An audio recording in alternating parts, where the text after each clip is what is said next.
జరిగిందంటే మాత్రం ఎవడిని వదిలిపెట్టనని మరొకసారి హెచ్చరిస్తున్నా. అది మీరు రేపటి నుంచి యాక్షన్ లో కూడా చూస్తారు. మీరు ఎవడిని వదిలిపెట్టను. వేదిక పైన గౌరవ ముఖ్యమంత్రి వర్యులు చంద్రబాబు నాయుడు గారికి, సహచర మంత్రివర్యులు శ్రీనివాస్ గారికి, ఇతర నాయకులకి అందరికీ నా హృదయపూర్వక నమస్కారాలు. సార్, మీరు ముఖ్యమంత్రి అయిన తర్వాత సంక్షేమ కార్యక్రమంలో తొలి అడుగు వేశారు. అది కూడా మా మంగళగిరి నియోజకవర్గంలో పెనుమాక గ్రామంలో ప్రజావేదిక పేరు పెట్టుకుని ఈ రోజు మా గ్రామానికి వస్తే మా అందరికీ చాలా సంతోషంగా ఉంది. గత 5 సంవత్సరాలుగా పరదాల ముఖ్యమంత్రి చూసాం. ఇప్పుడు ప్రజల ముఖ్యమంత్రిని మనం చూస్తున్నాం. అధికారులు ఇంకా టైం పడుతుంది అనుకుంటా సార్ సెట్ అయ్యేదానికి. లేదు, సెట్ అయ్యారు. ఇంకా పరదాలు కడుతున్నారు సార్. పరదాలు ఎక్కడ వాళ్ళని బతిమలాడి అన్ని తీపిస్తారు. కాదు, పరదాలు కడితే ఇంకొకసారి ఎక్కడన్నా చూస్తే కట్టిన వాళ్ళని సస్పెండ్ చేయడం తప్ప వేరే మార్గం ఉండదు. కాబట్టి ఇంక నేను ఇండదలుచుకోలేదు.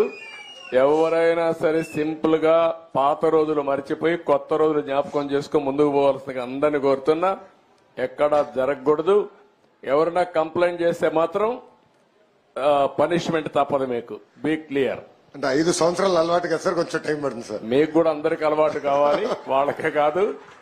కొత్త శకానికి కొత్త కల్చర్ కి అందరూ అలవాటు కావాల్సిందే. ఇంకా టైం ఉండదు. ఏది కూడా రివర్స్ గేర్ నుంచి రివర్స్ పోయే బండిని పాజిటివ్ గా నడిపిస్తున్నాం. ఇంకా స్పీడ్ పెంచడం తప్ప ఎనిక్కిపోయే సమస్య ఎవరికి ఉండకూడదు. ఆలోచన రాకూడదు. లేకపోతే ఒక షార్ట్ ట్రీట్మెంట్ ఇస్తే అందరూ సెట్ అయిపోతారు, ఇన్క్లూడింగ్ ఎవరైనా సరే.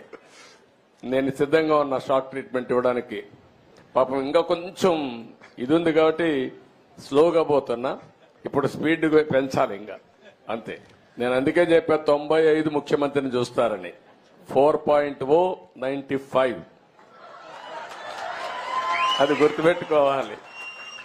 95లో ఒకసారి మీరు చరిత్ర గుర్తుపెట్టుకోవాలి. అప్పుడు నువ్వు కూడా కుర్రాడివి, నీకు కూడా ఐడియా లేదు. అప్పుడు నా చరిత్ర గుర్తుపెట్టుకుంటే హైదరాబాద్ లో బయలుదేరుతున్నానంటే రాష్ట్రం మొత్తం రెడ్ అలర్ట్ ఉండేది. అంత భయంకరంగా చేయను కానీ తప్పు చేస్తే మాత్రం ఎవరిని వదిలిపెట్టను. ఉంటే మా మైండ్ అంతా మార్చుకోవాలి. అందుకే 95 అన్నా నేను. 95 CBN 1.0 నాట్ 4.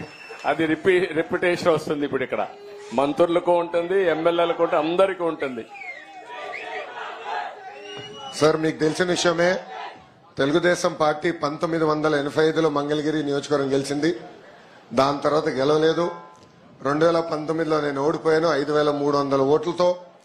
కానీ 5 సంవత్సరాలు అనేక సంక్షేమ అభివృద్ధి కార్యక్రమాలు